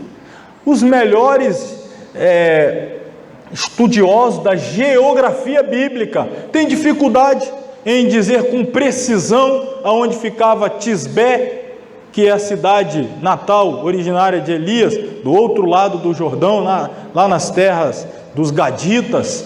E é difícil, que lugar é esse, que buraco é esse, de onde ele saiu, quem é o pai, quem é a mãe? Totalmente desconhecido. Elias foi um homem cuja boca a palavra de Deus era a verdade. Isso é interessante que a viúva de Sarepta diz isso, né? Ele confronta Acabe, aí a ordem de Deus é para que ele fugisse, fosse para o rio, para o ribeiro de Querite, lá ele seria alimentado por corvos, lá ele receberia o sustento da parte de Deus, o alimento dos corvos, bebia da água do ribeiro, a água do ribeiro secou, ele é orientado a ir para Sarepta, lá haveria uma viúva que cuidaria dele, ele chega em Sarepta, contra aquela viúva, preparando para cozinhar o último bolo, ela e o filho comerem e morrerem. Elias então a confronta a fazer aquele bolo para ele, que ele garantiria que o sustento permaneceria na casa daquela mulher se ela fosse obediente àquela direção que estava recebendo da parte de Deus por intermédio do profeta. E aí chega um dado momento que o filho dela morre, e aí você sabe a história, o Elias vai lá no quarto onde o menino está morto, e ali mais um milagre acontece, o menino ressuscita. Aliás, devo lhes dizer, este é o primeiro relato na Bíblia de um milagre de ressurreição. Isso nunca tinha acontecido antes. Isso aqui são coisas interessantes, irmão, porque eu estou falando de alguém que está orando por algo que nunca aconteceu. Eu nunca ouvi dizer que ninguém orou para morto ressuscitar, e agora? Mas hoje você sabe que muitos já ressuscitaram, não tem coragem? Tem coragem de orar para morto ressuscitar? Elias, ninguém nunca tinha feito isso, nunca se ouviu falar que alguém orou e morto ressuscitou. Não tinha nenhum histórico, não tinha nenhuma, nada. Mas o Elias vai lá e ora, e é pela primeira vez na história, registrado na Bíblia Sagrada, uma pessoa ressuscita, aquele menino ressuscita. Aquela mulher e Elias estavam experimentando milagres e milagres e milagres todos os dias na cozinha. Agora vai experimentar um milagre no quarto. Irmão, aqui é mais profundo, irmão. Eu estou te dando aí a mensagem para você pregar domingo que você não está anotando. Aí depois, vamos lá. A viúva de Sarepta, ao ver seu filho morto, retornando à vida pela oração de Elias, afirmou. Está lá no texto aqui, eu peguei só a parte final, mas ela diz assim: agora eu sei que a palavra de Deus na tua boca é verdade. O camarada está lá na casa da mulher há tanto tempo, todo dia milagre na cozinha, o azeite não acaba, a farinha não acaba e tal, mas só quando o milagre aconteceu lá na intimidade, lá no quarto, agora eu sei que a palavra de Deus na tua boca é verdade. Uma coisa é pronunciar a palavra de Deus, outra coisa é ser boca de Deus. Aqui, irmão, estou falando, eu não me perdi não, a gente está falando de comunhão, está falando de relacionamento, está falando de intimidade. Porque quando Elias apareceu, o que eu disse? Comum era adorar Baal, popular era adorar Baal, o que todo mundo era adorador de Baal. Quem vinha na contramão era o esquisito. O Elias está completamente fora de contexto, está todo mundo adorando Baal, aí chega um camarada que ninguém sabe de onde veio, a cidade de origem, quem é o pai, quem é a mãe, e de repente ele diz: olha, está todo mundo adorando Baal, mas eu estou na presença do Senhor, eu estou vindo da presença do Senhor, eu cultivo comunhão, eu cultivo relacionamento, eu cultivo intimidade em um tempo que ninguém faz, não é quando todo mundo faz. Não é quando todo mundo está buscando, eu estou buscando também. Todo mundo está orando, eu estou orando também. Não, ninguém está, eu estou. Ninguém vem, eu venho. Ninguém quer pagar preço, eu pago. Ninguém quer se comprometer, eu me comprometo. O negócio de Elias era Deus, comunhão com Deus, relacionamento com Deus. Então, nem todas as pessoas que proclamam a palavra de Deus são boca de Deus. Isso vai depender do nível de relacionamento, de comunhão, de intimidade. O profeta Jeremias diz que aqueles que são boca de Deus arrependem de seus pecados, andam na presença de Deus e apartam o precioso do vil. M. Bounds diz, com razão, que homens mortos tiram de si palavras mortas, e as palavras mortas fazem o quê? Pensou? Pregador morto, pregando uma mensagem morta, vai matar quem está ouvindo ele. Lutero dizia, sermão sem unção endurece os corações. Eu não coloquei aqui, mas o John Wesley dizia, coloque o seu sermão no fogo, ou melhor, coloque fogo no seu sermão, ou jogue seu sermão no fogo. Ou você coloca fogo, vida, poder, vigor, unção no seu sermão, ou então você pega ele e joga no fogo, não presta para nada. Esse dualismo aqui, essa decisão, não tem meio termo, aqui não tem terceira via não, é um ou outro, não tem decisão, aqui é ou tem ou não tem, ou tem comunhão ou não tem, ou tem relacionamento ou não tem. As palavras de Jonathan Edwards, precisamos de homens que tenham luz na mente, fogo no coração, homens que conheçam não apenas a respeito de Deus, mas sobretudo conheçam a intimidade de Deus, relacionamento profundo, comunhão. Vamos lá, a comunhão com Deus é uma disciplina consoladora. Página 13 aí, ó. Os santos das eras bíblicas vieram a constatar também que a comunhão com o Senhor não é mera recreação, é uma disciplina amorosa e consoladora. Não fora essa consoladora e amorosa recreação, um homem como Jó não teria resistido todo aquele vendaval que se abatera sobre a sua frágil embarcação ou na frágil embarcação de sua existência. Apesar de suas grandes e lancinantes perdas, eram grandes aos olhos humanos, pulei aqui, sofrimentos, refugiava-se ele na comunhão com seu Deus. Suas perdas eram grandes aos olhos humanos, irreparáveis. Todavia, confiava nas providências de um Deus de quem era íntimo. Para se cultivar a comunhão com Deus, é necessário que saibamos andar com Ele e como agradá-lo em todas as coisas. Somente assim haveremos de nos achegar em seus átrios. Que coisa linda, hein? Aqui remete o Salmo 84, né? O Salmo 84 expressa muito bem esse sentimento e desejo de quem servem a Deus com inteireza de coração. O Salmo descreve não somente o anelo por estar no templo, mas principalmente na presença de Deus, onde o ser humano é transformado por Deus para ter os caminhos aplanados e abençoados para abençoarem a outros. Eu tinha colocado aqui para lermos o Salmo 84, mas não vamos ler aqui, vou deixar aí para vocês lerem em casa, lição de casa aí. Perceber o anelo do salmista pelos átrios, pelo santuário, mas sobretudo pela presença de Deus. E aí, coloquei aqui, a alma humana anseia, anela, suspira, deseja os átrios de Deus. Disse este romancista russo, Fyodor Dostoiévski, alguns dizem que essa frase é de outra pessoa, mas ele disse também que existe um vazio no homem do tamanho de Deus. Por isso que o homem vive tentando preencher o buraco que há nele. Uns tentam preencher com drogas, outros tentam preencher com jogos, dinheiro, sexo ilícito. É busca de preencher o vazio, álcool, conquistas pessoais. Isso é a busca, o desejo de preencher o vazio que só pode ser preenchido por Deus, porque esse vazio é do tamanho de Deus que há dentro de nós. E aí, A fome espiritual, aqui eu coloquei umas frases aqui mesmo de efeito, para a gente refletir. A fome espiritual é uma das características do povo de Deus. A ambição suprema do povo de Deus não é material, mas é essa ambição. Estou pegando aqui a expressão ambição por aquele empenho, aquele esforço.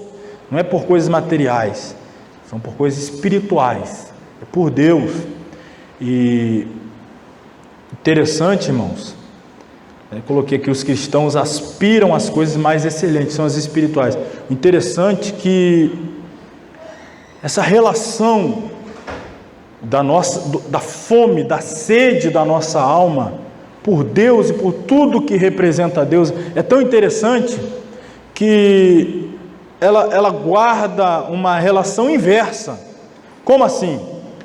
Quanto mais você se alimenta de Deus, parece que mais fome você tem. Quanto mais você bebe de Deus, parece que mais sede você tem.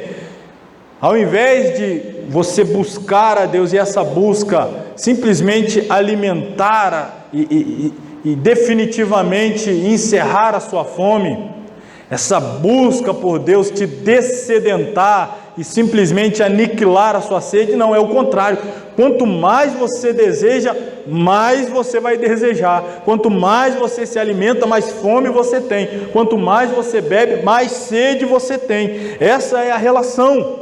E aí é por isso que eu coloquei hoje, para que os irmãos já vissem um pouco, os mortos não têm apetite.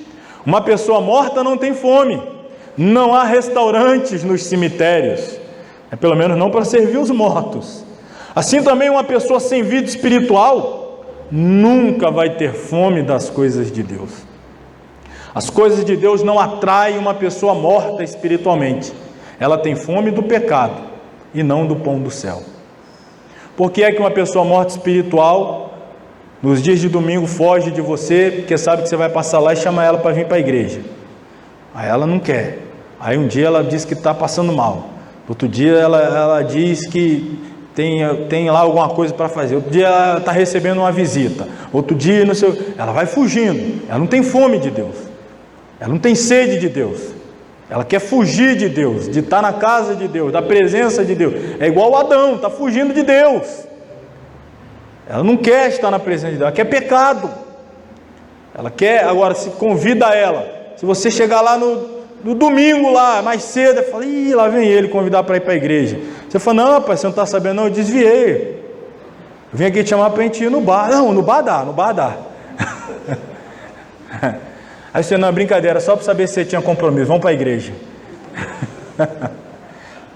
Estou dizendo para ninguém mentir, não, mas você fazer esse teste aí, você vai perceber. O problema dela é com as coisas de Deus. O problema dela é com as coisas, não tem fome de Deus. Agora, tenta se lembrar de quando você era um novo convertido. Aí você aceitou Jesus no domingo. Aí o pastor disse que tinha culto na segunda. Aí você ficou feliz da vida, foi o primeiro que chegou na segunda. Aí na terça já ficou aborrecido com o pastor. Esse pastor, por que não põe culto também na terça? Tinha que ter culto na terça também. Aí na quarta você já sabe que não tem culto, não tem curso, não tem nada, você vai caçar um lugar para orar na casa de alguém. Aí você vai no culto, termina o culto, aí você ouve alguém dizer que vai para o monte, você quer ir para o monte. Aí no outro dia vai ter consagração cedo na casa de alguém, você está lá, e vai, e culto, e não sei o que, e vai e tal, e para você, quanto mais atividades espirituais, melhor. Quanto mais culto, festa, congresso, reunião de oração, evangelismo, consagração, oração, você quer estar em tudo. Você tem fome. E quanto mais você come, mais fome você tem, mais você quer. O problema é que nós não podemos permitir que, com o passar do tempo, essa fome de Deus se perca. Esta sede de Deus diminua. Não podemos permitir que isso aconteça.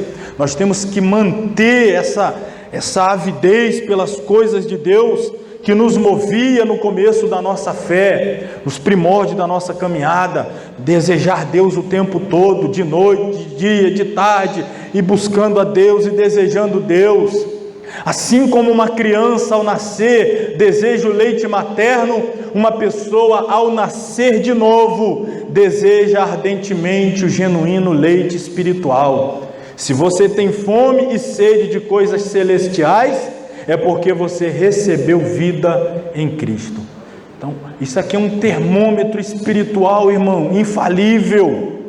Você mede a espiritualidade de alguém pelo desejo das coisas de Deus, desejo de estar presente nas atividades espirituais relacionadas a Deus, a obra de Deus. Isso é um termômetro infalível. Mas se você está cheio com os seus próprios desejos, se está satisfeito com a sua própria vida, então não há sinal de vida espiritual em você. Se você também é aquele que costuma se ausentar dos cultos, você é crente, mas faz parte do grupo que dá desculpa, você que no começo da fé queria que tivesse culto todo dia e agora já acha que tem culto até demais, então tem que repensar a sua espiritualidade. Quem tem fome de Deus, deleita-se na palavra de Deus. Jesus tinha apetite pelas coisas do Pai. Ele disse: a minha comida consiste em fazer a vontade daquele que me enviou e realizar a sua obra. O alimento de Jesus era fazer a vontade do Pai. A fome dele era cumprir a vontade do Pai. A sede dele era satisfazer a ordem do Pai.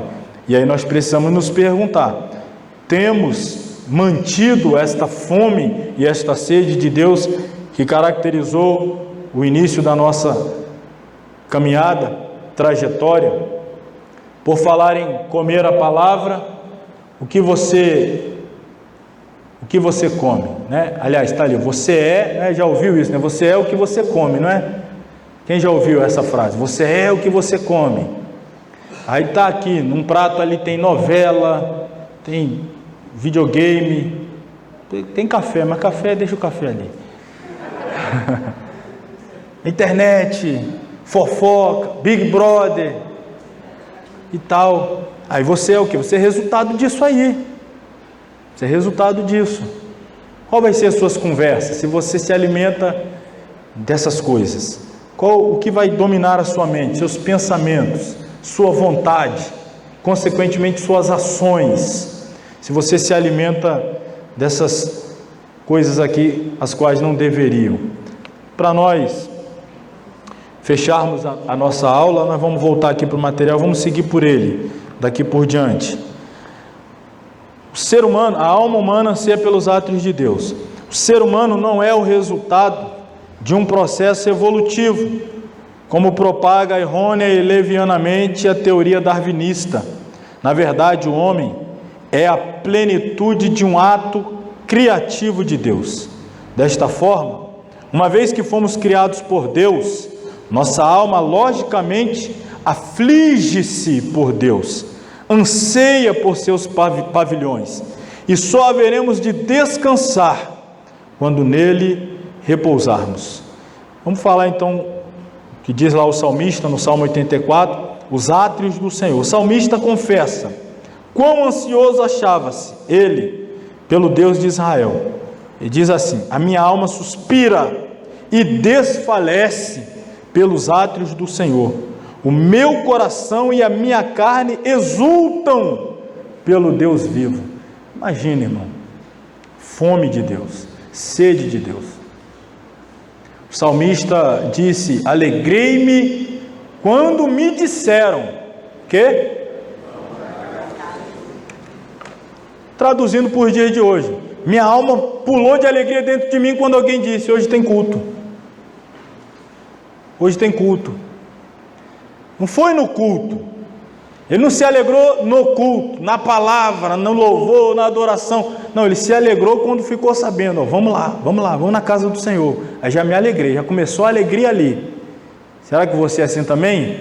No dia de culto você já fica alegre: hoje tem culto, hoje tem culto, o dia vai ser diferente, hoje tem culto, hoje tem culto. Se é culto de ceia, então, nosso pastor diz sempre aqui de como ele fica duplamente alegre quando se trata da ceia, o coração bate mais acelerado. Hoje tem culto de ceia, celebração, comunhão, E aí? Você também tem essa alegria, esse sentimento de gozo na alma, por saber que estará, não apenas no culto, né? Você está sempre na presença de Deus, mas especialmente para adorá-lo, para ouvir a sua voz através da palavra, para sentir de uma forma mais especial sua manifestação, a sua presença. Irmão, nos tempos do Antigo Testamento, nem todos tinham o privilégio que nós temos, que é de estar dentro de um templo.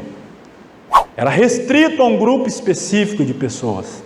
Acesso ao lugar santo, restrito ainda ao extremo. Santo dos santos, a restrição então, irmão, é elevada a grau 1000. Uma vez no ano, por uma única pessoa. O sumo sacerdote, no dia da expiação, Yom Kippur, uma vez no ano, uma pessoa, em uma festa específica, Santo dos Santos, o lugar santo, aí já sacerdotes poderiam entrar ali, o pátio, o átrio, levitas poderiam operar naquela região, já quem não fazia parte, chegava só até o altar do holocausto para entregar a oferta, nem era ele que sacrificava, entregava para outro, fazia a intermediação, vim trazer este culto. O animal era a representação do culto, e você não entregava direto a Deus, entregava para alguém entregar para Deus. Imagina, eu chegasse aqui e tivesse esse intermediário aqui, presbítero Renato, dá glória a Deus aí para mim, dá aí, glória, obrigado, estava com vontade, mas eu não posso, alguém tem que entregar o culto para mim. Imagina, tem que ter um intermediário, eu quero que a minha adoração chegue a Deus, eu tenho que entregar alguém para alguém entregar a Deus, e aí depois esse alguém vai me dar o feedback. E aí, o que Deus achou? Ele gostou, ele aceitou, que bênção. Imagina, irmão, eu estou traduzindo para você o culto do Antigo Testamento, era esse. Aí agora você tem a possibilidade de chegar aqui face a face com Deus, você fala direto com Deus, Deus fala com você, não obstante o Espírito dele habita dentro de você. Já pensou? Aí é onde nós temos que ter cuidado, de não banalizar. Para que eu vou ao culto hoje? Amanhã tem de novo. Para que eu vou? Depois de amanhã, para quê? A gente vai banalizando, porque nós temos em abundância, mas alguém suspirava por isso. O próprio pai de João Batista, não é? O sacerdote Zacarias, tinha que tirar na sorte ainda quem ia ser escalado. Ele já estava velho, avançado em dias, quando chegou a vez dele de entregar, de oferecer a oferta no altar do incenso, porque era sorteio das turmas, era muita gente querendo, tinha que sortear. Penso, tinha que contar com isso ainda. E aí, não foi esse ano, aí eu esperava outro ano, ainda não foi a minha vez, já estava velho quando chegou a vez dele, de entrar lá e poder oferecer sacrifício. Hoje nós temos tudo isso, não podemos, irmão, perder de vista essa bênção e banalizar. Embora amasse o santo templo, não desejava o salmista propriamente entrar na casa de Deus em Jerusalém. Os átrios pelos quais desmaiava era a presença divina, aquela comunhão capaz de levar o crente ao céu dos céus, mesmo estando ainda na terra. Se avistar os átrios da casa de Deus em Jerusalém, já se constituía numa singular experiência, o que não dizer daquele alto e sublime trono no qual acha-se assentado o Senhor. Nesse pátio interno, repleto de serafins e santos anjos, é o Altíssimo ininterruptamente louvado. Santo, santo, santo é o Senhor dos exércitos. Imagina, se o salmista anelava pelo átrio. É igual o Salmo, deixa eu falar dele aqui rapidinho, eu sei que tem pouco tempo, mas dá. Pega a sua Bíblia aí rapidinho, no Salmo, deixa eu ver se é o 63, é o 64.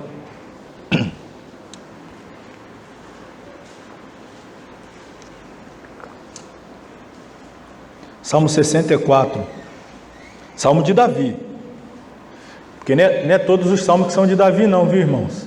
Dos 150 salmos da Bíblia, aproximadamente 75, ou seja, a metade pertence a Davi. Tem gente que acha que todo é Salmo de Davi. Já vi gente falando assim, vamos ler aí no Salmo de Davi, número tal. Aí ele começa lendo o Salmo, o primeiro versículo diz, Salmo dos filhos de Corá. Ele já começou a se contradizer na leitura. Então toma cuidado, viu? Esse Salmo aqui é de Davi. Tá aí, ó Deus, Tu és o meu Deus, de madrugada te buscarei. 63, né? Eu falei o quê? E qual é? E o que eu disse? E qual que é? 63, irmão, 63. Ó Deus, Tu és o meu Deus, de madrugada te buscarei. A minha alma tem sede de Ti, a minha carne te deseja muito, em uma terra seca e cansada, onde não há água. 2. Para ver a Tua fortaleza e a Tua glória, como te vi no santuário. Porque a Tua benignidade é melhor do que a vida, os meus lábios te louvarão. E aí ele vai, eu vou pular aqui já no 8, a minha alma te segue de perto, a Tua destra me sustenta. Enfim, eu só quero que você saiba o seguinte, esse salmo é de Davi. A maioria das Bíblias vai ter ali na epígrafe dizendo, Davi anela pela presença de Deus, e vem depois escrito numa letra itálica, Salmo de Davi, quando estava aonde? Davi estava no deserto de Judá, quando ele se viu obrigado a fugir de Jerusalém, porque Jerusalém estava sendo invadida pelo seu filho Absalão. E aí ele entrou em conselho e viu que o melhor era evitar uma guerra dentro de Jerusalém, mas que ele fugisse, se preparasse melhor para depois retornar e retomar, portanto, o reino. Então o que acontece? Davi, ele foge, vai para os desertos, fugindo do seu filho.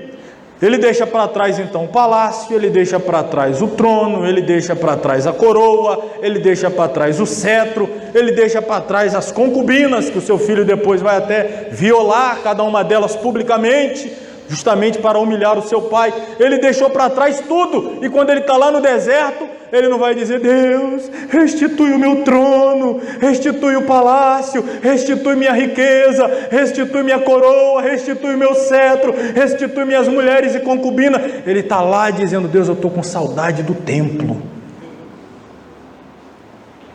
É como quem diz, é suportável ficar sem trono, é suportável ficar sem coroa, deixar de ser rei, tanto faz, mas a Tua presença está me fazendo uma falta tão grande, os Teus átrios, como eu vi a Tua fortaleza, eu estou com saudade disso. Aí Deus, vamos fazer um negócio aqui, vamos tirar esse cidadão aqui de cena.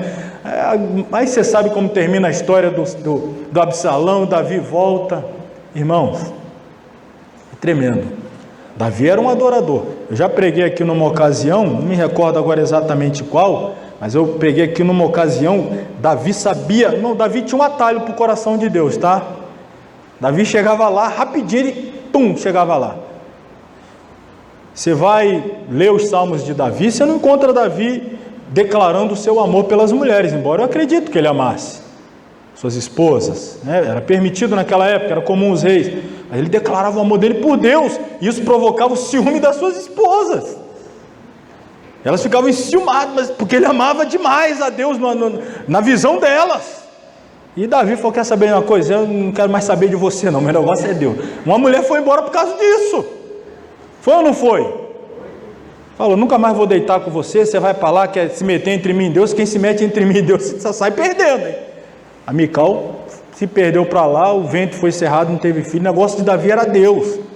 E aí quando Davi estava em uma situação, agora fugindo, já em outra ocasião, perto da morte, aí ele está lá adorando, olha o salmo que o Davi, o que ele vai dizer no salmo? Ele pergunta para Deus, Deus, os mortos te louvam? Não, morto não me louva. Que vantagem o senhor vai ter então se eu morrer? Aí Deus, melhor ele vive é melhor, ele me adora de um jeito que não dá para perder esse adorador, outro livramento para ele. Isso é intimidade, mas isso é comunhão. Você tinha um atalho para o coração de Deus, os inimigos quase matando ele. E Deus, se eu morrer, como é que eu vou fazer para eu te louvar? Eu gosto do seu louvor, eu gosto da sua adoração. Então, você não vai morrer não, você vai ficar vivo. De vez em quando, mas essas habilidades chega a arrepia, né? Só de pensar nisso aí. Opa, passando aqui. Tá passando os slides aqui sozinho. Volto que hoje não vai dar para falar da oração não. Eu tinha preparado aqui, mas vai ficar para semana que vem. Vamos terminar aqui. Então, plenitude da comunhão divina. Sabia o salmista que somente em Deus encontramos a razão de nossa existência e a satisfação plena de nossa alma. Eis porque deixa evolar de seus lábios este lamento, porque estás abatida, ó minha alma, e porque te perturbas dentro de mim. Espera em Deus, pois ainda o louvarei. Ele é a salvação da minha face e Deus meu. Em suas confissões demonstra Agostinho, em profundo e incontido anseio por Deus, abrindo o coração suspira: quem me dera descansar em ti, quem me dera viesses ao meu coração e que o embriagasses, para que eu me esqueça de minhas maldades e me abrace contigo, meu único bem. O que evidencia esse anelo? Fomos criados por Deus e por Deus ansiamos. Então nós temos desejo de Deus, nós temos fome de Deus, não é? Quem nunca ouviu, um teólogo muito famoso, ele descreveu esta realidade, e muitos outros pregadores que o têm por mestre reproduzem isso, e vejo isso até de forma coerente, quando ele diz que quando Deus criou os animais, os seres, as aves, os animais aquáticos, as plantas, então Deus criou cada um no seu devido habitat, e a vida está conectada àquele habitat. Portanto, uma planta foi estabelecida para viver na terra. Se você arranca da terra, o que acontece com ela? Ela morre. Os peixes foram criados para viverem nas águas, submersos, ou dos mares ou dos rios. Se você os tira de lá, eles morrem. Quando Deus criou o homem, Deus soprou nas narinas do homem. Então o que há no homem foi sopro divino dentro do homem. Então o homem foi criado para viver em Deus. Se a gente se afasta de Deus, a gente morre. Foi isso que ele disse lá no Éden: no dia que você pecar, certamente morrerá. Por quê? Porque o pecado vai tirar você de mim, e aí você vai experimentar a morte espiritual, daqui a pouco vai chegar a morte física, e se você morrer nessa condição, vai viver ou vai experimentar a morte eterna. Por isso que eu comecei a aula e encerro dizendo: as disciplinas espirituais não se tratam de opções, as disciplinas espirituais se trata de sobrevivência. Se nós não a cultivarmos, morreremos. Quem quer morrer fica sentado, quem quer viver fica de pé, viu? Deus abençoe cada um, irmãos. Eu ia falar a partir de agora sobre oração, mas o tempo não vai dar. Nós vamos orar para encerrar. Quero apenas lembrá-los que próximo domingo, iniciaremos a leitura anual da Bíblia. Quem não veio semana passada, vê o vídeo que nele eu expliquei. A partir de domingo, eu vou estar colocando aí 4 capítulos da Bíblia e comentário dos mesmos. E eu marquei essa semana até o dia 5 de dezembro, nós teremos lido a Bíblia toda. Começando, portanto, no domingo, dia 20, encerraremos em 5 de dezembro. Ainda vai sobrar 25 dias para encerrar o ano. Se alguém perder um dia, 2, você tem aquela margem no final para recuperar. Então não fique de fora. Todos os que se matricularam hoje, é bom que tenha preenchido a ficha para que a gente possa te incluir no nosso grupo, porque o grupo tem essa finalidade: falar sobre o curso, falar sobre a Bíblia e compartilhar com os irmãos conteúdos relativos ao curso, à Bíblia, etc. Então, nós vamos incluir quem está chegando agora para que participe conosco da leitura da Bíblia a iniciar no domingo. Vamos orar e encerrar esta aula, mais uma vez agradecendo a todos.